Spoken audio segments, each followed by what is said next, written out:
Bonsoir à tous et à toutes. Merci beaucoup. Alors, on va démarrer le shiur après le café. Alors, c'est marqué dans la parashat Noach. Et les Toldot Noach. Voici, on va dire, les descendants de Noach. Ouais, la postérité de Noach. Noach, il tzadik tamim ayem dorotam. On dit de Noach qu'il était tzadik. Donc, s'il était juste, et tamim. Il était tamim. Tamim, ça veut dire qu'il était entier, parfait. Ayem dorotam, vetelokim et Noach, il doit se déplacer avec Hachem. Et on nous dit, Vayolet Noach Shlosha Banim. Donc il a eu 3 enfants, et Tchem Echat Yafet. Vati Sharet Haaretz Lifnei Elokim. C'était corrompu la terre devant Hachem. Vati Malé Haaretz Ramas. La terre était pleine de vol. Oui. Vayar Elokim et Haaretz. Et donc Hachem a vu la terre. Veine Nishrata, elle était corrompue. Kishrit Kol Baser Adakol Haaretz, parce que c'était corrompu toute chair, toute sa façon d'être sur la terre. Comme ça, c'est marqué dans le Pasuk. Ok. Alors, on va s'interroger sur le verset. C'est marqué ici.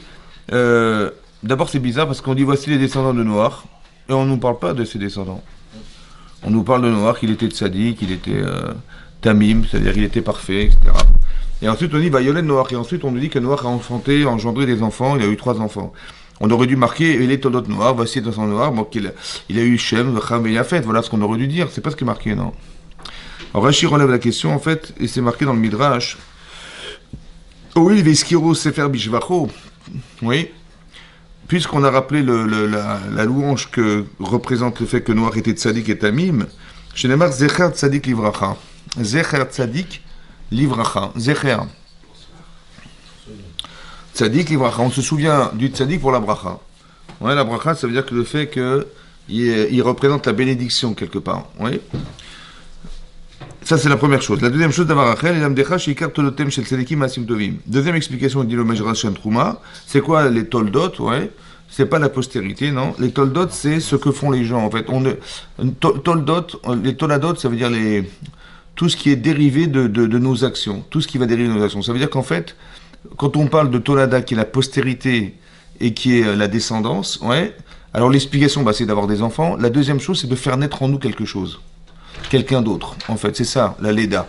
L'accouchement, c'est-à-dire quand il nous arrive quelque chose, en fait, on devrait accoucher d'une autre personne dans la confrontation qu'on a avec l'existence. C'est ça la Tolada. Et ça veut dire que on va vivre des expériences qui doivent amener à des mitzvot, des maasim tovim, c'est ça. Et le fait qu'on fasse une mitzvah, c'est une transformation d'être.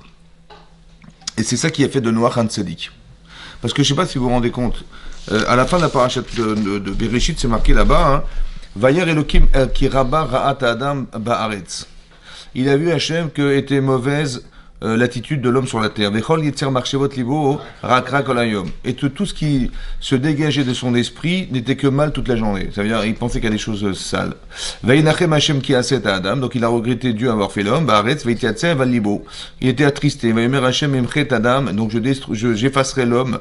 Hachar baratim al penadama, de la surface de la terre, mais Adam ad behema, de l'être humain jusqu'à l'animal domestique et sauvage, jusqu'au reptile. Après, marqué Benoach Matzachem Bene Hashem. Bon, il avait décidé d'arrêter tout ça, et finalement, il a trouvé un homme spécial. Je ne sais pas si vous vous rendez compte qu'il y avait un seul homme dans l'univers, quoi. Hein? C'est incroyable. Et marqué Noach Matzachem Bene Hashem. Et Noach a trouvé grâce aux yeux d'Hachem. C'est-à-dire qu'on a vu toute l'humanité qui pouvait exister, il n'y a pas une personne qui pouvait justifier le fait que le monde devait continuer à vivre. C'est-à-dire qu'on est arrivé à un niveau de perversion, d'immoralité, de ce que vous voulez, ouais, et on a trouvé un seul homme, on a dit, c'est bon, s'il est là, super, on continue. Hein, c'est incroyable, non? Dites oui. Très bien. Bah oui, c'est incroyable, ouais. C'est-à-dire qu'il a suffi d'un seul homme, quoi. Et donc c'est ce qui est marqué là. Et donc Hachem, il va se rendre compte. Alors, il y a 3 éléments ici importants. C'est marqué Vati Shachet Haaretz, la terre était corrompue. De quelle nature est la corruption? Alors, Rachid nous dit il s'agit de 2 éléments essentiels qui sont l'adultère, ouais, et la vodazara, l'idolâtrie. Ouais. Et la 3e chose, c'est le vol. C'est marqué Hamas. Il y a marqué Lonertam Xardinam et Al-Gezel. En fait, Hachem, il a finalisé son décret qu'après que les gens commençaient à voler les autres. Ouais. Ça veut dire qu'il y a 3 éléments essentiels qui expliquent la destruction du monde. Ouais, puisque Hachem, il a détruit cette planète. De quelle manière? Pour quelle raison? C'était parce que, il y a eu de la corruption. C'est quoi la corruption? Vous voyez, c'est quoi la partie immorale qu'il y avait derrière? Ben, c'est le fait de se passer d'Hachem. Vous voyez, on coupe le courant, on a choisi notre bon Dieu, ouais. En fait, on se rend pas compte qu'en choisissant notre Dieu qu'Hachem, on se détourne de l'énergie qui nous fait vivre, en fait. Donc ça veut dire que ça, c'est destructeur du monde. Oui. À part ça, hein, comment dire, les Gilou Arayot, l'adultère, c'est quoi l'adultère? Oui. L'adultère, c'est quoi la faute c'est quoi la gravité de l'adultère? C'est grave ou pas? Hein? Pourquoi hein? Alors c'est volé. Ouais, c'est vrai, c'est volé, ouais. Mais c'est quoi la femme? À part le ménage, à part les... hein, c'est... je vois pas. Par ça, je vois pas. Hein? Non, c'est connu que les hommes font les tâches et les femmes font le... Non, alors, ben, l'âme, elle est faite de quoi? L'âme. Elle est faite de deux parties. Elle est faite... En fait, quand on a créé l'être humain au départ, on a souvent expliqué, c'est un homme composé de masculin et de féminin. Au départ de la création, ouais. On dit, il va ivrer le kimet à Adam, Hachem a créé l'homme, il a créé mâle et femelle. Donc au départ, l'homme est créé mâle et femelle. Après, il détache cette partie féminine. Mais pourquoi il a dû détacher la partie féminine? Pour la retrouver finalement. Je veux dire, il y avait qu'elle allait laisser coller, quoi. En fait, ce qui est collé au départ, c'est un peu comme l'âme au départ qui est collée avec l'âme est composée de mâle et femelle. On est mâle et femelle. Et comment dire, le fait qu'une femme en particulier, elle trompe son mari, vous voyez, elle en particulier, elle qui a la Kedusha en fait, c'est elle qui transmet le judaïsme, elle qui a comment dire, qui est née, qui a été fabriquée en premier. Vous savez que quand on a fabriqué l'être humain, la face féminine a été fabriquée avant la face masculine. Ouais, comme ça c'est marqué dans la parashat Tazria. Et donc on a fabriqué, et c'est pour ça qu'une femme a plus de maturité. C'est pour ça qu'une femme elle a une capacité d'avoir une bina yetera.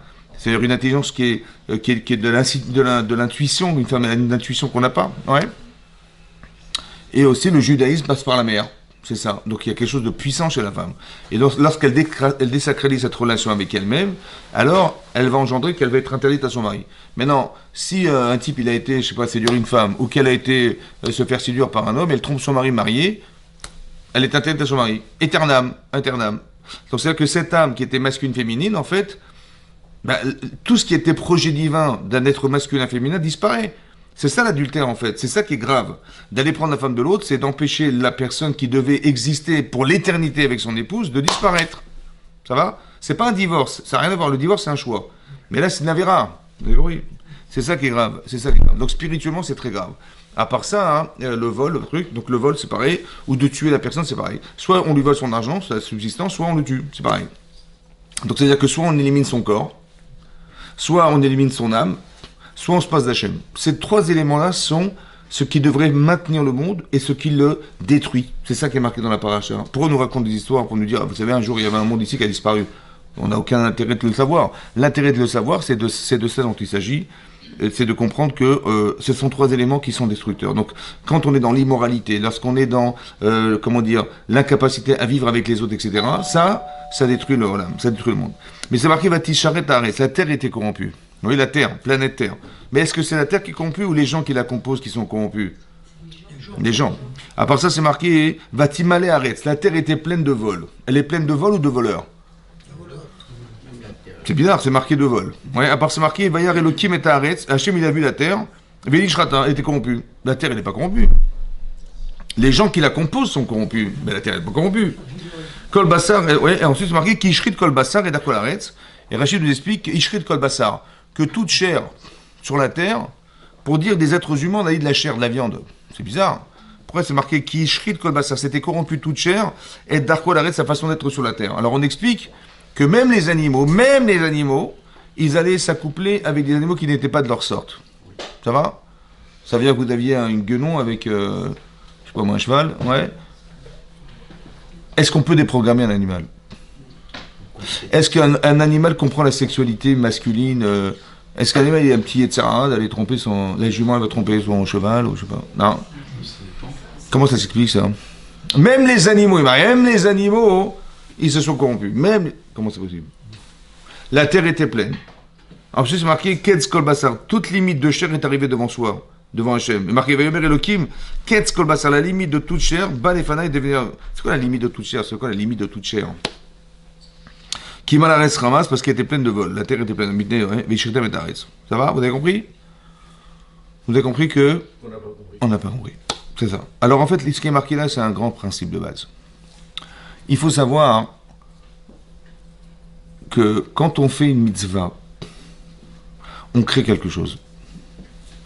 Quand on fait une avera, on crée quelque chose. Ouais, on crée une influence. En fait, plus on fait des avérotes, et plus on est sous l'influence de ce qu'on a créé autour de soi. Ça va? Par exemple, on fait des mitzvot, on fait un cours ici, je sais pas, ouais.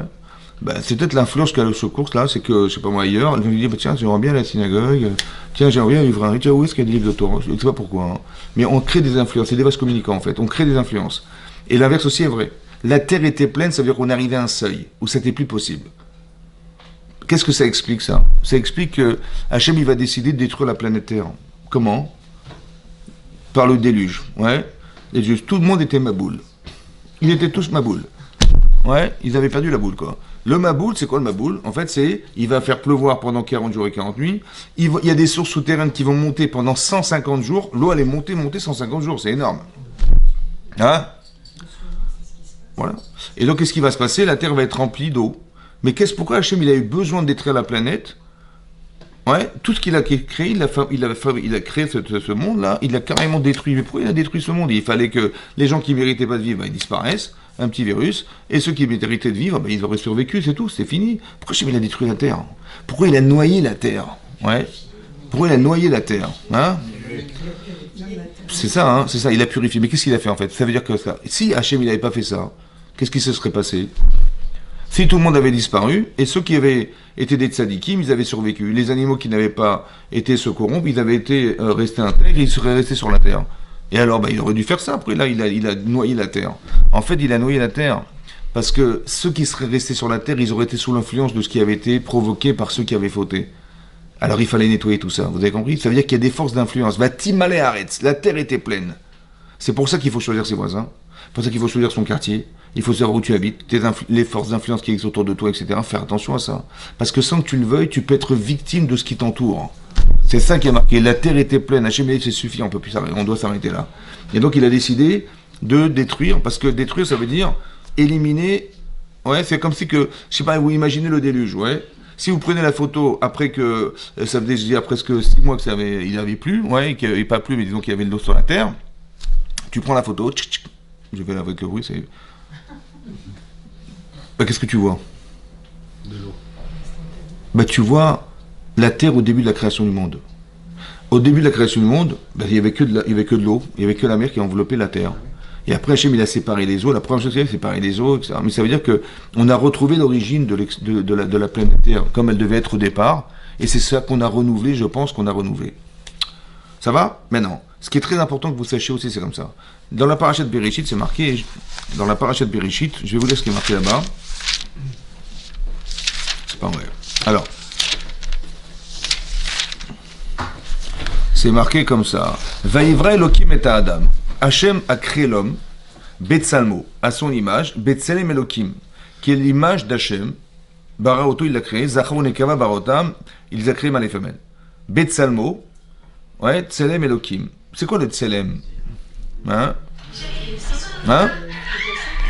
Ouais, l'image, ouais. D'accord? Le téléphone. L'image, c'est ça le Tselem. Est-ce que Dieu a une image? Non. Non. Il n'y a pas d'image. Alors, c'est quoi le Tselem d'Hachem alors? Oui, alors, ici on explique que le Tselem, Rachid expliquait que le Tselem, ouais, on dit que l'image d'Hachem, c'est qu'on a une capacité de réfléchir et de penser. Ça va? Et grâce au fait qu'on puisse parler, qu'on puisse penser et on peut aussi parler. Ça, c'est spécial. C'est ça le Tselem Elohim. On est à l'image d'Hachem parce qu'on a une capacité mentale à réfléchir, à analyser les choses et à pouvoir alimenter son Yetzeratov contre la bagarre avec son petit Yetzirara qui est à l'intérieur de soi-même. Ça va? Et à l'extérieur de soi. Donc on est capable de réfléchir, de trouver le bon chemin, d'être logique, d'avoir une moralité, tout ce que vous voulez. Ça, c'est ce que la Neshama procure. Ce que n'ont pas les animaux. Ça va? Quand, je sais pas moi, un lion ou une lionne a faim, elle va trouver une gazelle, elle va pas se priver de la massacrer, de l'arracher, tu vois. Il n'y a pas une petite serviette avec une fourchette, un couteau, faut attention de ne pas salir les mains. Non, il n'y a pas de modalité, vous avez compris, c'est de la cruauté pure. Ça, c'est le côté animal. Mais nous, on a un cerveau. D'accord? Ça s'appelle le Tselem Elohim. Le fait qu'on ait fait Avodazara, c'est-à-dire qu'on est devenu idolâtre, on s'est carrément coupé du bon Dieu. Clac. Le fait qu'il ait été volé la femme de l'autre, le fait qu'il y ait eu de la zoophilie, la pédophilie, toutes ces horreurs qu'il y avait là-bas, ouais, ça veut dire que le Tselem Elohim, il a disparu. Ça va? En fait, on a détruit l'essentiel de la création de l'homme.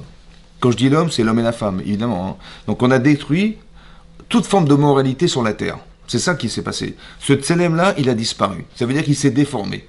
Ça explique pourquoi Hachem, il a utilisé de l'eau. Pourquoi il a utilisé de l'eau pour détruire le monde? Hein, vous savez pourquoi? Pourquoi de l'eau? Parce que l'eau n'a pas de forme.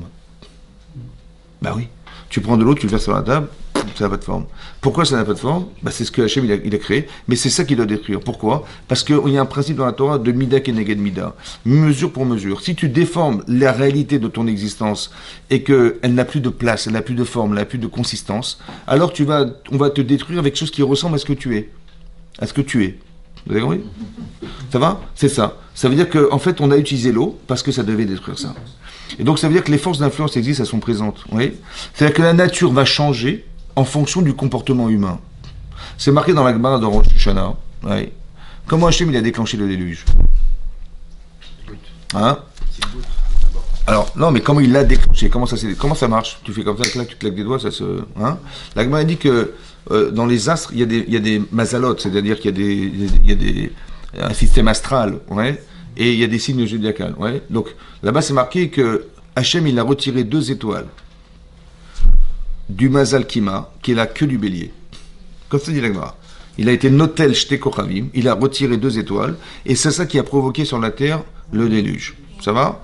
De 40 jours. Ça veut dire que, premièrement, on voit qu'il y a une relation étroite entre les astres et la terre, que l'équilibre de l'univers, il ne dépend pas que de la terre, mais tout ce qui se passe dans les astres. C'est pour ça qu'on dit, dans la prière, qu'est-ce qu'on dit? On dit Osé Shalom, Bimromav, Hachem il fait la paix dans le ciel, parce qu'on sait qu'il y a la guerre des étoiles. C'est quoi faire la paix dans le ciel? La paix dans le ciel. Pour qu'il y ait de la paix sur la terre. Mais c'est quoi la paix dans le ciel? C'est quoi la paix? La paix? La paix. C'est quoi la paix? C'est quoi la paix? Hein? C'est l'ordre. Bah c'est l'ordre, ouais, c'est ça, Razak, c'est l'ordre. L'ordre. Par extrapolation, on arrive à la paix si on a mis de l'ordre. Donc faire la paix dans le ciel, c'est mettre de l'ordre dans le ciel. Il y a un équilibre dans le monde, ça va? Dans le ciel, il y a un équilibre astral. Et cet équilibre, s'il est déformé ou s'il est déstabilisé, ça crée un problème sur la Terre. La Gemara dit que normalement, la Terre, elle tourne sur elle-même, n'est-ce pas? Et donc, si vous regardez le ciel, bah, vous allez voir les astres qui vont se déplacer. Il y a combien de signes zodiacales? Combien il y en a? Il y en a 12. Et la Rachid dans Rosh Hashanah, il dit que chaque astre, il a 2 heures d'influence sur la Terre. D'accord? 2 heures d'influence sur la Terre. Maintenant, normalement, cet astre, il doit tourner dans ce sens en descendant. Et ça va comme ça, hop, et ça descend. Normalement, ça doit permettre de faire descendre les eaux souterraines. Mais le fait que Hachem, il a inversé l'orientation de la Terre, ça a monté. C'est ce qui a fait monter les eaux souterraines. Incroyable. C'est-à-dire qu'on voit que tout est lié, vous avez compris? Le système astral, il coordonne en fait le système sur la Terre sur laquelle on est. Oui. C'est comme les marées hautes, les marées basses, elles dépendent de l'attraction lunaire. La Lune, elle tourne sur elle-même, ouais, autour de la Terre. Elle met combien de jours pour tourner autour de la Terre? Hein? La Terre. Combien de temps elle met pour tourner autour de la Terre? 365. La Terre. Pas autour du Soleil, autour de la Terre. 29 heures et 6 heures. 29 jours et 6 heures. Ça va? C'est pour ça que d'après les Rishonim, il y a des Rishonim qui disent que quand une femme elle est nida, ouais, est ce qu'on appelle ona benonite. Une femme, avant, tous les 30 jours, c'était comme ça, régulièrement, tous les 30 jours. Pourquoi tous les 30 jours? Parce que la Lune attire tout ce qui est liquide. Ouais? Comme les femmes, elles accouchent à la pleine Lune. Pourquoi la pleine Lune? Parce que la Lune, l'attraction lunaire, elle attire vers elle. Ça va? Et donc, d'après certains Rishonim, une femme, elle était nida au moment du 30e jour. Pourquoi? Parce que la Lune, elle tourne autour du Soleil, autour de la Terre, pendant 29 jours et 6 heures. Vous avez compris? Mais ça, c'est pour faire? Pour éviter que la mer, elle envahisse la Terre. Sinon, on serait en train de se baigner dans l'eau, là. Ouais. Comment ça se fait qu'on n'est pas dans l'eau? Ouais. Parce que on est au sec, Batora. Vous avez compris? Non, pourquoi? Parce que la Lune, elle tourne. Ouais, la Lune, elle tourne autour de la Terre et elle attire les marées vers elle. C'est pour ça qu'on évite la mer. Vous avez compris? Donc, on a eu de la chance grâce à... Sinon, on serait en train de nager dans l'eau, là. Vous avez compris? Donc, c'est ça. Donc, c'est du chesed en permanence. C'est-à-dire qu'Hachem nous fait du chesed. Mais c'est marqué clairement que puisqu'on a détérioré le Tselem Elohim, ça veut dire que les valeurs qui sont les valeurs humaines qu'on devrait avoir, même avant la Torah, on devait respecter ces valeurs, alors elles n'ont pas été respectées. La terre était pleine, alors il fallait que ça s'arrête là. Ça veut dire que la force d'influence que peut avoir toute la perversion qu'il y a pu avoir sur la Terre a été tellement puissante que c'est ça qui a provoqué ça. Or, par extrapolation, on peut comprendre aujourd'hui, puisqu'on voit que c'est lié, oui, comme c'est marqué ici par exemple, quand Hachem il crée les luminaires, oui, quand il crée les 4 luminaires, les 2 luminaires, le grand et le petit, c'est marqué, je vous lis ce qui est marqué, Vayomer Elohim me'orot birki hashamayim, donc soit des me'orot, des luminaires, c'est-à-dire le soleil et la lune dans le ciel, les havdil ben ayom ben ayla, afin de différencier le jour de la nuit. Ouais, les otot, elles seront des signes, les moadim, les fêtes, les yamim, les jours, et les shanim et les années. Donc on va compter le temps, le calendrier, etc., en fonction de la nuit et du soleil. Mais c'est marqué la première chose, c'est pas ça. La première chose, c'est otot, des signes. Quels signes? Ouais, il y a des canards, il y a... C'est quoi les signes? Les signes, c'est quoi les signes? Ouais, les signes, c'est quoi? Rachid dit comme ça, la Gemara en Betsa, elle explique comme ça. Quand vous voyez des taches sur la lune, c'est qu'on doit s'inquiéter.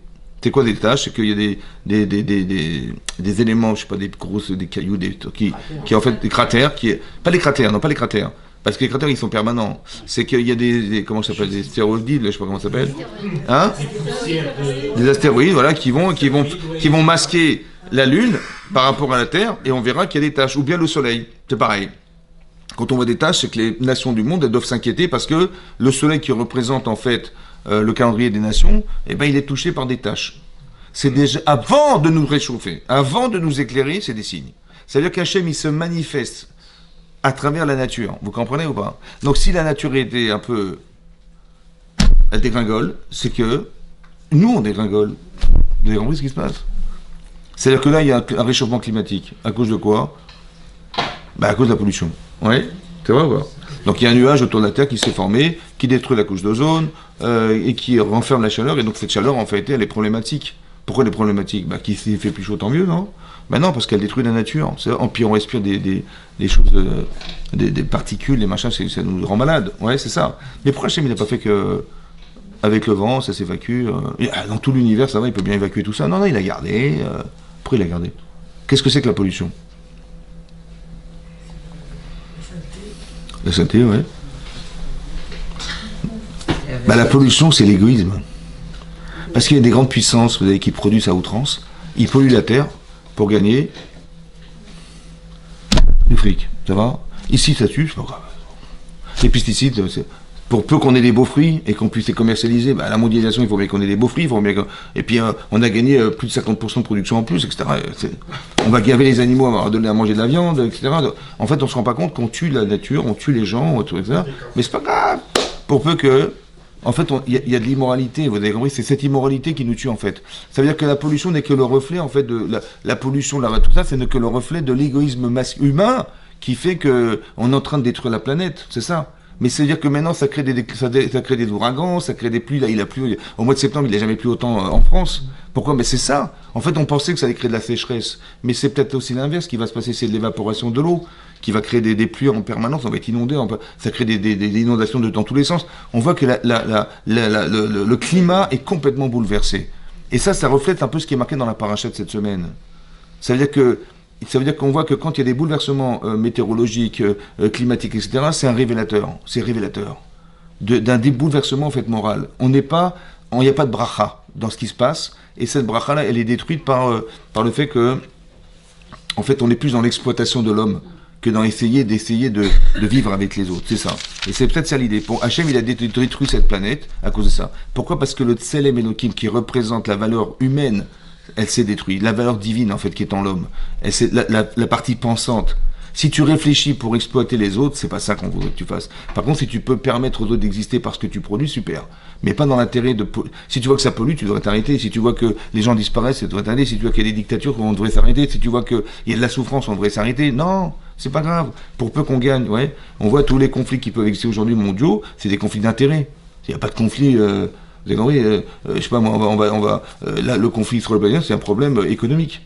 Qu'est-ce qu'ils en foutent d'Israël et la Maï, parce que s'il y a un conflit mondial, le pétrole il va chuter, ça va être une catastrophe. Donc c'est ça les vrais enjeux, en fait. Mais on défend l'argent au détriment de l'humain, c'est ça. Et ça, c'est grave. C'est ce qui a marqué là. Et donc la terre, elle s'est corrompue à cause de ça. Vous voyez? Et donc qu'est-ce que fait Hachem? Il va détruire ce monde, c'est ce qu'il va dire à Noach. Mais pour ça, il lui a dit attention. Il lui dit voilà, tu vas fabriquer une arche. Ouais, un bateau. Combien il mesurait le bateau? 120, c'était sur l'autoroute. Mais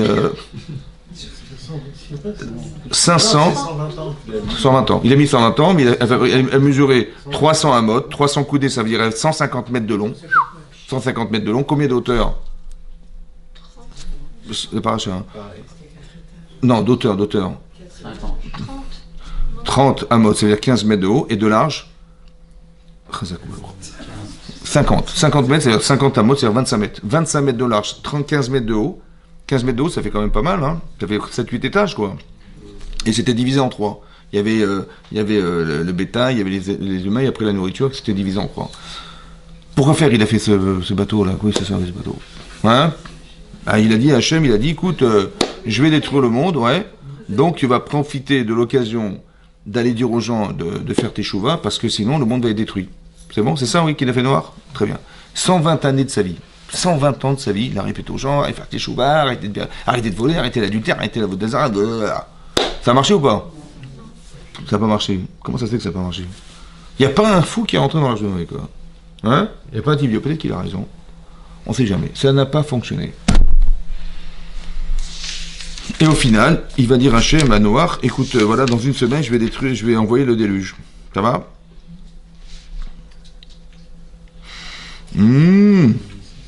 Il va dire, dans une semaine, je détruis le monde.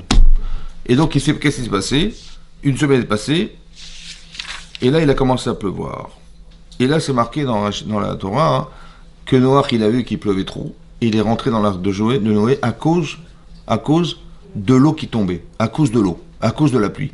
Mipne me'amaboul, à cause de l'eau de la pluie. Normalement, il aurait dû rentrer, pas parce qu'il pleuvait trop, parce que dès qu'il a commencé à pleuvoir, ben, il a compris que c'était le déluge, il a dit dans une semaine, d'accord, il commence à pleuvoir, on a compris, on rentre dans l'arche de Noé. Il est rentré pour s'abriter dans l'arche parce qu'il pleuvait trop. Ouais. Alors Rachid nous explique là-bas, hein, ouais, que Noach, il était à la fois Ma'amin, Veno Ma'amin. Ça veut dire Ma'amin, parce qu'il savait que Dieu avait dit qu'il allait pleuvoir, mais pas conscient de ce qu'il pensait. Ça va? C'est intéressant ça. Mais pourtant c'est marqué qu'il était tzaddik. Tzaddik, Tamim, il avait des qualités énormes, ouais. Et pourtant il n'était pas conscient de ce qu'il est en train de raconter. C'est-à-dire qu'on peut dire des choses dans sa vie, mais pas concerné par ce qu'on est en train de dire. Vous comprenez? Tu peux parler de la Torah, tu peux parler de ce que tu veux, moralité, machin, mais pas concerné. On peut être des intellectuels, mais pas concernés par ce qu'on dit. C'est pour ça qu'à un moment donné, il est choqué, il dit, attends, il est choqué par la pluie qui va tomber, ça va? Choqué par la pluie qui tombe, c'est comme si qu'il était surpris de ce qui arrivait. Comme si qu'il était à la fois conscient de ce qu'il savait, mais inconscient de ce qui lui arrivait. C'est intéressant de savoir ça, ouais. Pourquoi il n'y a que Noach qui a été sauvé et personne d'autre? Oui. Alors j'ai trouvé un Sforno, un très intéressant. Écoutez ce qui est marqué dans le Sforno. Le Sforno, c'est un commentaire qui est un peu de la Kabbalah, oui. Mais il explique là-bas, hein, ce qu'il dit, hein, c'est marqué dans le Zohar, d'accord? Donc je vous dis ce qui est marqué. À la fin de la parashat Bereshit, c'est marqué Venoach matzachen bene Hashem. Et Noach a trouvé grâce aux yeux d'Hachem. Maintenant, chen en hébreu, c'est la grâce. Mais ça vient de chinam. Ouais, quand on dit Vaïtranan el Hashem, ouais, Moshe Rabbeinu, il a prié vers Hashem. Là-bas, Vaïtranan, ça vient de chinam. Il a demandé chesed chinam, gratos. Ouais, qu'il le sauve gratuitement. Donc là, Hashem, il a dit, on va le sauver gratuitement. On va traduire comme ça, gratuitement. C'est quoi gratuitement? Alors Rachid dit comme ça. Venoach matzachen. Elatzil gam banav. Gam banav ubnotav ubne beto. Normalement, il aurait dû être sauvé tout seul. Personne d'autre. Mais Dieu, par la grâce de comment il s'appelle, de Noach, pour, on va dire, gratuitement, il a sauvé aussi sa femme et ses enfants. Ah bon? Oui, oui. L'homme ibn Shayara ou l'écart. Pas parce qu'il méritait qu'on sauve ses enfants. Aval al-Sad Hanina. Mais parce que Hachem, il est chonen, c'est-à-dire qu'il donne gratuitement. Ouais. Zachou elu el barach, la zeid barach. Kamrou, c'est marqué Shoshat anashim aele betocha, Noach, Daniel, Veyov. Chai Hachem echule. Donc il amène un pasuk dans Yecheskel, où c'est marqué là-bas, hein, qu'il y avait Noach, Daniel et Yov. Daniel, vous savez qui c'est Daniel? Oui, parce qu'il y a Damiel, mais c'est pas la même chose. Non, là c'est Daniel, ouais. Hein? Daniel. Le chocolat. Non, Daniel, c'était qui, Daniel? C'était le conseiller de Achashverosh. Vous voyez, quand on dit Atar dans la Megillat Esther, Atar, c'est Khatar. Il coupait la loi, c'était le conseiller, mais il était aussi un prophète, ouais. Et c'était aussi un avis. Mais il y avait Noach, donc le prophète Daniel, et Yov. Yov, c'était le tzaddik. Yov qui a subi toutes les souffrances, etc. Il y a marqué ça. Il y a marqué Im banim ve'im banim ve'im banot yatzilou. Si on pouvait sauver leurs enfants et leurs filles. Hema levadam, normalement j'aurais dû les sauver seuls, mais pas avec leurs enfants. Comme ça c'est marqué là-bas. Zé, kilo limdu et adoram ledaat et Hashem. Vous savez pourquoi Hashem il a sauvé, mais c'était gratuit, hein, ses enfants, parce que ils ont limdu et adoram ledaat. Ils n'ont pas limdu et adoram. Ils n'ont pas enseigné à leur génération de connaître Hashem. Qu'Avram et Moshe et Shmuel Azulatam. Ouais, à la différence de Moshe, d'Avram et de Shmuel Anavi. Qu'Amram, Ilam ve'em Daniel ve'chaverav zartal ilmod ve'lo zartal elamed. Que eux, ils ont eu le mérite d'apprendre la Torah, mais ils n'ont pas eu le mérite de l'enseigner aux autres, d'apprendre à aimer Hachem. C'est incroyable. Ve'chen Noach afalpi she'ochiach ala ma'asim amikulkalim im yadem dinot. Bien que Noach, comme ça dit l'Agban Sanhedrin, qu'il leur a dit arrêtez de faire des avérotes, arrêtez de faire des bêtises, etc. Ouais, il faut faire teshuva. Lo ora otam la da'at akel itbarach lalechet bidrachav. Il n'aura pas enseigné de suivre Hachem et de suivre le comportement des midot, les qualités d'Akadosh Baruch Hu. Ouais, le chesed, etc., la bonté, la bienveillance, l'empathie, non, zéro. Yafalpi shu ayat tzadik tamim. Dit là-bas le Sforim bien que lui il était tzadik tamim. Et puis yudu bemaase. Ça veut dire qu'il a bien réfléchi à toutes les notions. Il a réalisé tout ce qu'il a pensé avec profondeur. Qui on a tzadik à Mishulam Atzmo Bilvad. Il a été machlim et Atzmo, ça veut dire qu'il est devenu tzadik pour lui-même. Ah, ouais. Ou Raoui Shimalet Atzmo Bilvad. Donc ce qu'il est devenu, ça pouvait le sauver tout seul. Aval Ishlim Gam et Zulato. Aval Amashlim Gam et Zulato. Par contre, celui qui complète l'autre, ouais. Ou Raoui Shimalet Gam et Zulato. Si quelqu'un il permet aux gens de faire teshuva, s'il leur apprend à avoir du derech eretz, ouais, c'est-à-dire un bon comportement, etc., d'avoir de la moralité, il permet aux autres, il peut les sauver grâce à ça. Qui est basé yeshtikva shirzirum bitshuva. Parce que, et on espère que grâce à ça, ils feront teshuva. Ouais. Pourquoi de faire des reproches à des gens, ça permet pas de faire teshuva? À la différence de donner envie d'exister, ça fait faire teshuva. Pourquoi? Vous savez pourquoi? Non? Dommage. Non, franchement. Est-ce que ça marche quand on fait des reproches aux gens? Ben non. Non, alors ça déclare, ça marche pas. Pourquoi ça marche pas? Parce qu'on met pas l'autre en valeur. C'est vrai, c'est vrai. À part ça, si je dis à quelqu'un ça va pas, ouais, voilà comment tu te comportes, machin, ça l'a aidé ou pas? Mais non, parce que s'il arrive pas à s'en sortir, alors de lui rappeler qu'il s'en sort pas, ça va pas l'aider. Hein. Donc qu'est-ce qui va l'aider? Hein? Il attendait qu'on lui dise que ça n'allait pas, ou il espérait des réponses à son mauvais comportement, de trouver des réponses à ses problèmes. Hein? Il aurait trouvé des réponses. Donc si on lui avait enseigné les réponses, eh ben il se serait senti, d'abord ils auraient trouvé une solution à son problème, et à part ça, on lui aurait montré une autre façon d'exister. Donc ça veut dire que la teshuva, c'est quoi la teshuva? La teshuva, c'est la capacité de se voir autrement, et de se sentir maintenant contrasté avec ce qu'on est. Ça va? Si j'apprends quelqu'un à être... J'ai pas besoin de dire aux gens, arrêtez de voler. Je lui apprends à partager, à avoir le plaisir de partager. Mais s'il a le plaisir de partager et d'aimer les autres, il pourra pas les voler. Ouais. Si quelqu'un, il aime les autres, il peut pas les voler. Il peut pas avoir de la haine, il peut pas avoir de la rancune, il peut pas avoir de la vengeance, il peut pas avoir... C'est parce qu'en fait, on n'aime pas assez l'autre, c'est pour ça qu'on se permet d'eux. C'est vrai? Quand tu dis, le principe de base qui est de dire, tu aimeras ton prochain comme toi-même, ça veut dire que si tu t'aimes, tu pourras aimer les gens. Mais s'aimer, c'est d'arriver à trouver en nous quelque chose qui nous justifie l'amour qu'on a de soi-même. Mais si on ne sait pas s'apprécier, alors on n'est pas capable de voir ce que tu apprécies chez les autres. Ça va? Donc si on n'a pas de moralité, ben on peut pas se sentir mal si on n'est pas bien. Il faut être bien dans sa peau. Ouais. Quelqu'un qui a honte de lui-même, il a honte de lui-même, c'est un révélateur de construction humaine. Pourquoi? Parce que si j'ai honte de moi, c'est que je suis bien, mais c'est dommage, j'ai fait le contraire. Je suis un type bien, mais c'est dommage, j'ai fait le contraire. Et donc j'ai honte, vous avez compris? Et plus le sentiment d'être bien, il est puissant, plus la honte est grande. Donc la honte, c'est un révélateur de construction. Si quelqu'un, il est construit, ça veut dire qu'il a des vraies valeurs en lui-même. Quand il a dérapé, il a fait des bêtises, il le sent, il a honte instantanément. Donc la honte est un révélateur qu'il est bien, c'est ça. Donc c'est ça qu'il est en train d'expliquer. Si seulement Noir, il avait appris aux gens à être bien, ouais, faire partie de la tranche des jambons, eh ben il aurait évité... Ouais, que c'est ça, on aurait évité des problèmes. C'est pour ça que c'est ça qu'on lui reproche. Vous vous rendez compte ou pas? Ça veut dire que le monde, il va se construire, il va être sauvé parce qu'on est capable d'enseigner déjà à nos enfants, déjà, le bon chemin à suivre. Et peut-être les forces d'influence qui vont être extraites de cette influence-là vont permettre aussi aux autres de l'être. Ouais. Parce qu'on n'a pas contact avec le monde entier. Ouais, c'est ça. Donc la différence, c'est ça. C'est ça qu'il explique le Sforno. C'est extraordinaire. Ça veut dire qu'il aurait pu faire Teshuvah. Et c'est marqué Vimra talmid chacham shesar biom. Al titare acharav velaylat vadaï sa teshuvah. Si tu vois un Talmid Chacham, il a fait une avéra, ne dis pas c'est un rachat. Non, il a fait Teshuvah. Parce qu'un Talmid Chacham, il a les valeurs en lui qui sont contrastées avec ce qu'il a fait. Alors il a honte tout de suite. Normalement, il a honte. Et cette honte-là, elle devrait l'amener à faire Teshuvah, de remettre en cause. Et c'est même plus fort parce que, en fait, on se rend pas compte des fois que, peut-être des fois, la avéra, elle permet à la personne d'avoir conscience de ses erreurs.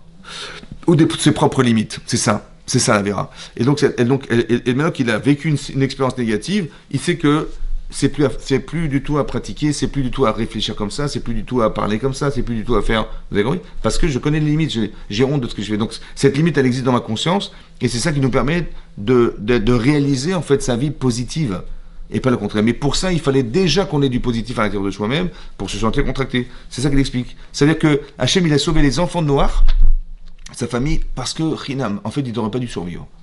Parce que quelqu'un qui pense à lui, ça s'arrête à lui.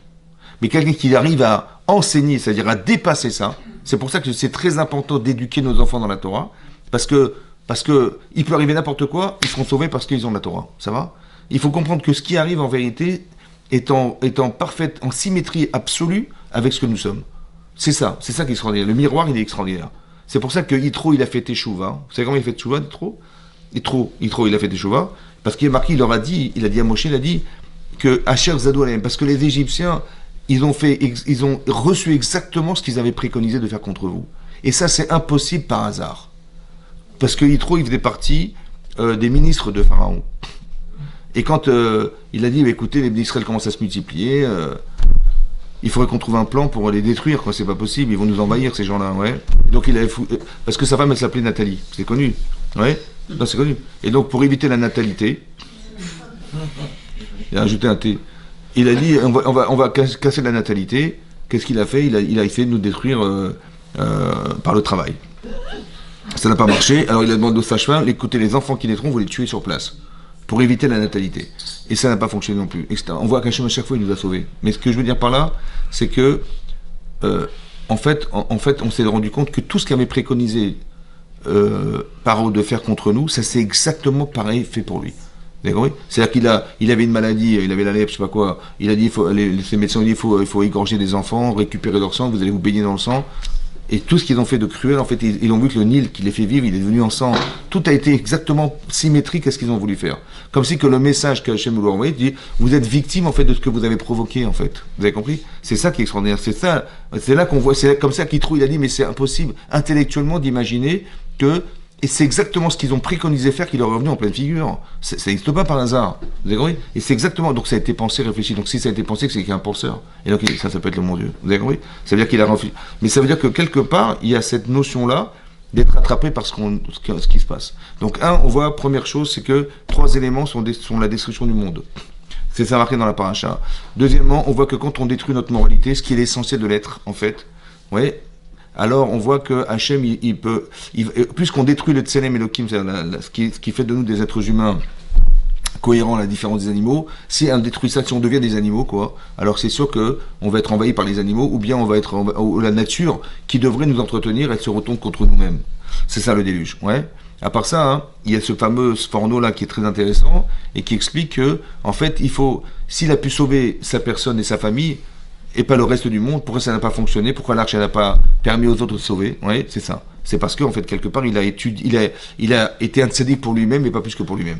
Il s'est pas inspiré de ça pour donner envie aux autres de l'être. Vous avez compris ? C'est très important ça. Ouais, tu veux être tzaddik, super. Mais c'est pas un tzaddik égoïste qui doit être.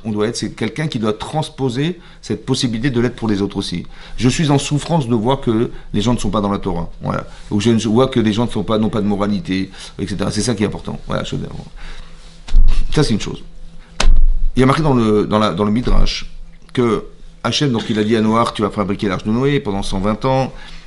Après, il est rentré dans la zone, donc il a sauvé ce qu'il a pu sauver, les animaux qu'il a pu sauver. Et ça a duré 1 an. Le déluge a duré, en tout et pour tout, ça a duré 1 an. Lorsqu'il est sorti de l'arche de Noé, oui, il a vu la planète Terre, qui était la planète Lune, en fait. Il n'y avait plus rien, tout avait été effacé de la planète. Ça veut dire, c'est-à-dire qu'il avait détruit et effacé tout ce qui pouvait exister sur la terre. Ça va? Donc il est sorti comme ça, il a vu ça. Et là, il y a eu un choc tellement énorme de Noach, quand il a vu ça, il a dit Hachem, comme si il se plaignait auprès d'Hachem, il dit, mais qu'est-ce que tu as fait là? Tu as détruit ce monde. Mais il ne reste plus rien, c'est pas possible. Mais tous les gens que je connaissais ont disparu, toute cette verdure, toute cette nature a disparu. C'était effroyable ce qui s'est passé là. Et là, Hachem lui dit, comme ça dit le Zohar, hein, il a dit, tu es un Reya Shatia, c'est-à-dire tu es un berger fou. Shatia, choté, ouais, un berger choté. C'est maintenant que tu as pitié. C'est après que j'ai tout détruit que tu as pitié. Ça va? Il aurait fallu que quand je t'ai dit, fais l'arche de Noé, voilà, je vais détruire le monde, préviens les gens, etc. Il fallait que tu trouves des solutions pour sauver ce monde. Ça va? Et là, on reproche à Noach, comme ça c'est marqué dans les Chazal, le fait qu'il n'ait pas prié Hachem pour sauver le monde. Comme Avraham Avinu lui avait compris, et comme Moshe Rabbeinu avait compris. Quand Hachem va détruire Sodome, la ville de Sodome, il y avait 5 villes, il va dire, je vais quand même pas cacher à Avraham, ce que je vais faire, ouais, c'est de détruire cette partie du monde. Parce que là, Chataim Lachem ils sont devenus, Sodome, c'était catastrophique, ouais. Sodome, aujourd'hui, c'est la mer morte. C'est-à-dire qu'il n'y a plus rien qui vit, quoi. Il n'y a ni végétation, parce que la terre était tellement pourrie à cause des gens qui étaient des Réchaïm, ouais, que même la terre, elle produit plus rien, c'est du sable, c'est du sel, ni poisson, ni végétation, plus rien. Ça, c'est la force de la Vera, ça. Et donc, il ne reste plus rien. Ça va? Maintenant, hein, il dit, je ne vais quand même pas le cacher. Et Hachem, tout de suite, Abraham, il intervient, il se présente devant Hachem, il dit, c'est pas possible, il y a peut-être 50 sadikim, il y a peut-être 50 sadikim. Il y avait 5 villes, peut-être qu'il y en a 10 par ville. Ouais, on va sauver les 5 villes. Il dit, bon, peut-être qu'il y en a 45. 45, ouais, pourquoi? Parce que peut-être 9 et toi, Hachem, ça suffira, on va sauver les 5. Après, il dit, bon, peut-être il y a 40. 40. Hachem, il dit, à chaque fois, je sauverai la ville. Il dit, ici à 40, ça veut dire on va éliminer une ville et on va en garder 4. 10 par ville, des 10 syndikim par ville, il n'y a pas de problème. Peut-être il y en a 30. On va éliminer 2, on en garde 3. Peut-être il y en a 20. On va éliminer 3, on va garder 2. Après, il y en a 10. Il s'est arrêté à 10. C'est-à-dire, on ne sauvera qu'une seule ville parmi les 5. Pourquoi il a 10? Pourquoi 10? Alors Rachid explique, parce que s'ils étaient 9 et Hachem, on aurait pu sauver la ville. Mais ils sont 8. Dans l'arche de Noé, ils étaient 8. Et 8 n'a pas sauvé le monde. Vous avez vu? T'as 8 sadikim, ça ne sauve pas. Mais là, finalement, il a détruit ce monde. Il a détruit cette partie du monde. Alors, à coup, c'est ça qu'il a demandé à Abraham de prier, si au final, ça n'a servi à rien. Ça a servi à savoir que s'il y a 10 sadikim dans une ville, tu sauves la ville. Ça va? La force d'influence, c'est 10. Ça veut dire que ce n'est pas 10 sadikim qui sont dans notre trou, c'est que 10 sadikim, ils peuvent influencer les autres. Ça va? Ça suffit. Il y a des villes en France où il y avait un kollel, il y a un endroit où ils étudiaient la Torah, transformation de la ville. Ouais.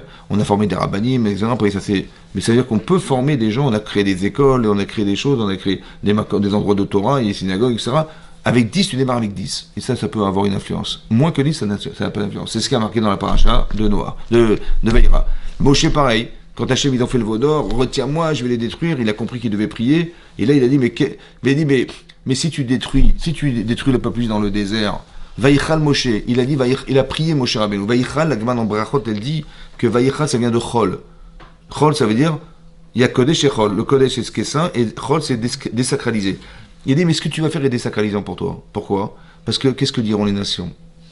Finalement, t'as pas pu rentrer en Israël, c'est plus fort que toi, et donc t'as dit, bon, mais écoute, on arrête là, t'as détruit ton peuple. Il dit, mais pas du tout, je suis fort. Regarde, ils ont vu, j'ai ouvert la mer Rouge. Donc ça dit l'Agmara. Hachem dit, mais j'ai ouvert la mer Rouge. Ils ont vu comment j'étais puissant. Il dit, oui, tu as ouvert la mer Rouge contre un seul roi d'Égypte, mais là, il y a 31 rois en Israël. Ils diront, les gens, ah, c'était trop 31, c'était trop fort, et il n'a pas pu faire. Donc, et il a dit, Salarti Kidvarecha. Il dit, c'est vrai, c'est ce qu'ils auraient pensé. Alors, il n'a pas fait Hachem. Vous avez compris? Ça veut dire qu'en fait, la prière a sauvé le peuple juif. Mais ça veut dire qu'il a dit à Hachem, si je n'arrive pas à te convaincre, Mechenina mistifrecha shakatafta. Efface mon nom de ce livre. Rachid explique, si je ne suis pas capable de te convaincre de les sauver, alors je préfère que tu ne l'écrives pas dans la Torah, mon nom, pour pas qu'on dise Moshe il a échoué dans sa démarche. Vous avez compris ça? Mais ça veut dire qu'il y a des gens qui sont prêts à donner leur vie pour les autres. Il a risqué son lamaba, Moshe Rabbeinu, et son lamazé pour sauver le cas Israël. Avraham Avinu, c'est pareil. Vous avez compris? Ça veut dire que la différence entre Noach et les autres, c'est ça. Pourquoi nous, on n'est pas des béné Noach? On n'est pas des enfants de Noach? Alors que Noach, il a eu 3 enfants, et parmi ses enfants, il a eu Shem, et Shem, il a eu Avraham Avinu. Donc on aurait dû nous affilier à Noach. Non, on n'est pas affilié à Noach. On est affilié à Abraham, Yitzhak et Yaakov. On est des enfants de Yaakov. Pourquoi? Parce que la Torah d'Abraham n'est pas la Torah de Noach. Vous avez compris ça? C'est ce qu'il dit, ça explique le Sforno, quoi. C'est-à-dire que si quelqu'un il est tzaddik pour soi-même, ça marche pas. Tu viens, j'ai bien réfléchi, je suis un grand philosophe, un penseur, machin, mais tu n'enseignes pas ce qu'il faut savoir. Alors ça marche pas. Ce monde ne sera jamais sauvé parce que de façon égoïste, tu penses qu'on doit être tzaddik pour soi-même. Non, c'est ce qui a marqué. Il aurait dû enseigner aux autres d'aimer Hachem, de savoir se comporter de façon cohérente. Ouais. Cet enseignement de la Torah, il doit être transmis. On avait la Torah, mais elle n'a pas été transmise. C'est ça le danger.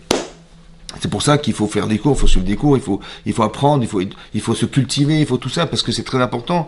Voilà, si on n'est pas cultivé, après, je ne savais pas, nul n'est censé ignorer la loi. C'est comme ça. Donc, si tu veux rester bête, sois bête. Mais c'est dommage. Si tu as des capacités, aujourd'hui, tout est ouvert, donc c'est magnifique. Il faut apprendre, il faut étudier. Ouais. Il y a des gens, ils n'ont jamais un livre sur l'éducation des enfants, le mariage, ils s'étonnent de leurs problèmes. Instruis-toi. Ouais. Essaie de comprendre comment fonctionne un homme, une femme, qu'est-ce que c'est vivre en couple, c'est quoi d'être responsable, d'être père de famille, ça se réfléchit tout ça. Donc ça doit se réfléchir et permettre aux gens d'être équilibrés dans leur vie courante. C'est ça les mitzvot. Et c'est ça qui va se passer. Donc on voit ici qu'on a reproché à Noah de ne pas avoir prié. C'est ça. Donc quand Hachem a dit fais l'arche de Noé, ça voulait dire quoi en fait? Lui il a peut-être cru, sauve ta vie. Ouais. Si ça marche pas, au moins sauve la tienne. En fait c'est pas vrai, c'était provocateur d'émotion. Il aurait dû se dire, attends, moi je vais rentrer dans l'arche de Noé, ils vont tous mourir, c'est pas possible, tu vois. Non, il faut que je fasse quelque chose. C'était provocation d'émotion en fait. Ouais. Mais provocateur de quoi? Qu'est-ce que tu vas dire à Hachem s'il a décidé de détruire le monde? Qu'est-ce que tu vas lui dire? Vous avez compris? C'est ça le problème. Vous avez compris? Le problème aussi, il est comme ça. Il y a marqué Tzadik Tamim. Tzadik, ça veut quoi Tzadik? Juste. Bon, écoutez, moi Dieu m'a dit de faire l'arche de Noé, j'ai fait l'arche de Noé. Il m'a dit va parler aux gens, j'ai parlé aux gens. Et maintenant, j'ai fait tout ce que j'ai fait. J'ai fait tout ce que j'ai pu faire, je l'ai fait. Ça a marché ou pas? Ça n'a pas marché, mais c'est pas de ma faute. Les gens sont bêtes, qu'est-ce que je te dis? Ils sont bêtes. Ouais. Et je leur ai parlé, je leur ai dit arrêtez de faire des avérodes, des machins. Et en fait, le problème, c'est que j'ai cru, moi Noir, que j'avais fait tout ce qu'il fallait faire. Donc, pour moi, j'ai aucun problème. Qu'est-ce qu'ils ont compris Abraham que n'avait pas compris Noach? Qu'est-ce qu'a compris Moshe Rabbeinu? Alors écoutez-moi bien. Un grand yesod. Un grand secret. Alors on va s'arrêter là, je crois. Non, un grand secret. Il y a marqué comme ça. Qu'est-ce qu'il a fait en vérité Abraham? Il a demandé la rachamim d'Hachem. Alors écoutez bien. D'un côté, tout ce que tu vois, c'est des rishaïm, et des grands rishaïm, tu vois. Donc il y a un chilul Hachem dans le fait que ces rishaïm soient sur la terre. D'un autre côté, si tu pries Hachem et qu'Hachem il va exprimer de la rachamim, de la rachamim, ça veut dire de la miséricorde, ce kiddush Hachem qu'Hachem il va démontrer par là, combien il aime les gens alors qu'ils font exactement le contraire de ce qu'il espérait d'eux, ça, ce kiddush Hachem, il est plus fort que la avérote que les gens font. Ça veut dire que quand tu pries Hachem, tu dis Hachem manifeste ta rachamim, ta miséricorde, ça c'est plus fort de voir ça. Ce kiddush Hachem, de voir que malgré tout Hachem, il est capable de les laisser vivre malgré tout, ça c'est plus fort en vérité que de les laisser mourir sous prétexte de justice. Vous avez compris? Oui? Non? C'est pas grave. Alors je vais expliquer pourquoi. Ici il y a marqué dans la Torah, c'est marqué comme ça. Il y a un vent qui a desséché l'eau. Ouais, le vent, là, vous avez marqué le roi. Oui, vous avez vu, vous vous rappelez ou pas? C'est quoi ce vent là? Hein? Rachid dit que c'est le vent c'est le vent du soulagement d'Hachem. C'est un truc de fou, hein. Il n'y a pas de roi en fait. L'expression du vent qui a desséché la terre, c'est le roi de Nechama qu'Hachem il a eu de consolation. Alors écoutez-moi bien. Écoutez-moi bien. Et ça, c'est un grand secret, ça. Quand Hachem il châtie, il y a un grand amour dans ce qu'il est en train de faire.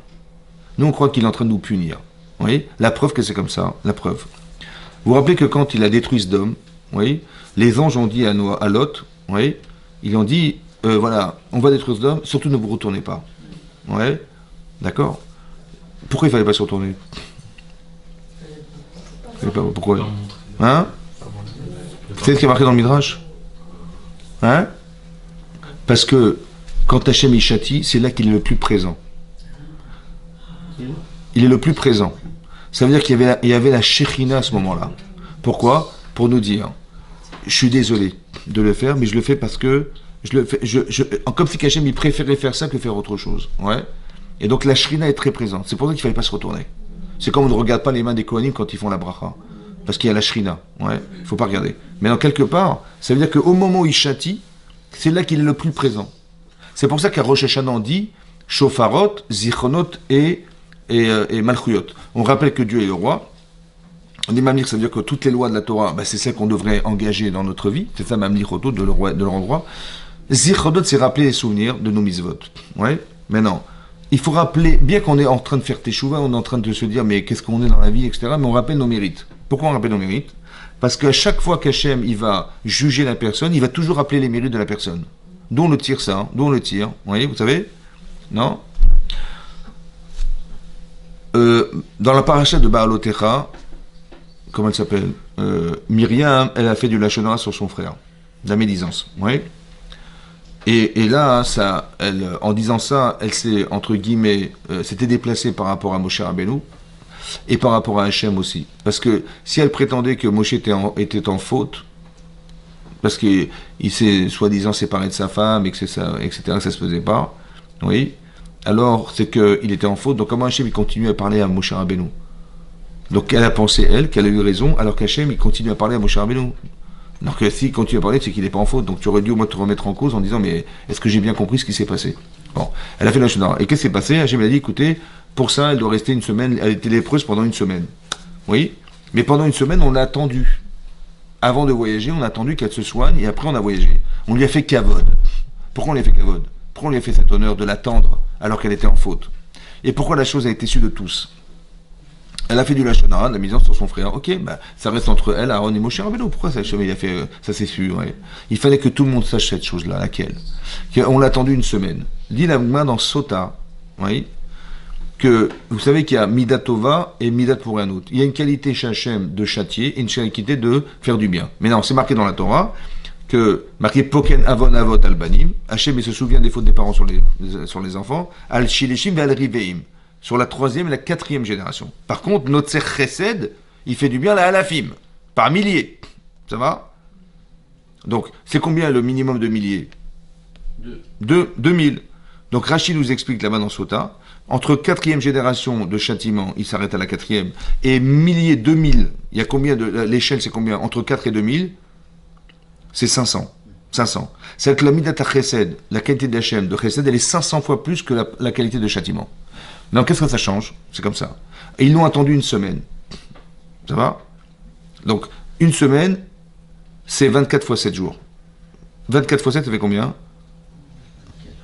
Ça fait 24 fois 7, 140, 701, ça fait 269. Non? 268. Ça va? 268 heures. Si je divise 168 par 500, ça fait environ un tiers. Ouais. Ça veut dire que un tiers. Ça veut dire que elle a été gratifiée de 500 fois ce qu'elle avait fait. Mais qu'est-ce qu'elle a fait? La Malak m'a dit que quand sa mère, elle a mis le berceau de Moshe Rabbeinu dans le Nil, elle l'a suivi, Myriam. Pendant combien de temps? Un quart d'heure. Ça veut dire entre un quart d'heure et 20 minutes. Elle a attendu son frère 20 minutes, alors on l'a attendu pendant une semaine. 500 fois plus. Vous avez compris? C'est-à-dire que quand il a châtié en lui disant elle est lépreuse, il a dit on l'attend. Vous avez compris? Ça veut dire que Hachem, la vérité, c'est que on est là pour te dire écoute, je t'aime, mais c'est dommage que tu sois comme ça. Vous avez compris ce que ça veut dire? C'est ça qui est marqué dans le Shotel, dit là-bas, que la femme, les enfants et les tzara, on est dorés, on repousse les personnes, bismol, la main faible. T'as quelque chose à dire, la main faible. Mais je t'aime de la main droite, mais dommage que. Vous avez compris? On n'est pas en train de repousser les gens des deux mains. Ça crée des frustrés de la terre, ça. Non, il faut dire, t'es une fille superbe, t'es un garçon superbe, dommage, tu vois, ça, tu vois, c'est comme ça qu'on dit, c'est comme ça qu'on parle. On respecte la personne, en l'amenant à penser qu'elle a eu tort, c'est dommage. Si je dis à la personne, mais t'es nul, mais comme d'habitude, t'as n'importe quoi, tu dis n'importe quoi, tu fais n'importe quoi, machin, ça donne pas envie. Par contre, je dis, mais t'es une fille superbe, t'es un garçon superbe. Tu vois, mais dommage, ce petit truc-là, il entame dans ton superbe, c'est dommage. Vous avez compris? Je suis Mekarev Yamin, je l'aime la personne, mais d'un côté j'ai quelque chose à lui dire, ça va? Mais attention, je l'aime de la main droite et je repousse de la main gauche, la main faible, toujours c'est comme ça, mais pas l'inverse. Il faut tout le temps faire de façon positive, c'est ça qui est. Et c'est pour ça qu'on amène les gens à s'améliorer. Je te respecte pour ce que tu es, mais je t'amène à penser que, ouais. Et c'est pour ça qu'il faut arrêter de tousser, quoi. C'est ça que non, vous avez compris? Vous avez compris, c'est ça qu'on apprend de là. Mais ça, c'est dans l'intérêt dans l'intérêt de l'être humain et dans l'intérêt de la planète. De savoir que on peut apporter des choses à des gens, on étudie la Torah parce que c'est cette vérité qui en fait nous amène à penser, ouais, et qui nous amène à faire que indépendamment de ce que vous croyez, parce que vous dites bon bah c'est de la modalité, c'est du bon sens, etc. Mais c'est beaucoup plus profond que ça. C'est que le monde il repose sur la Torah.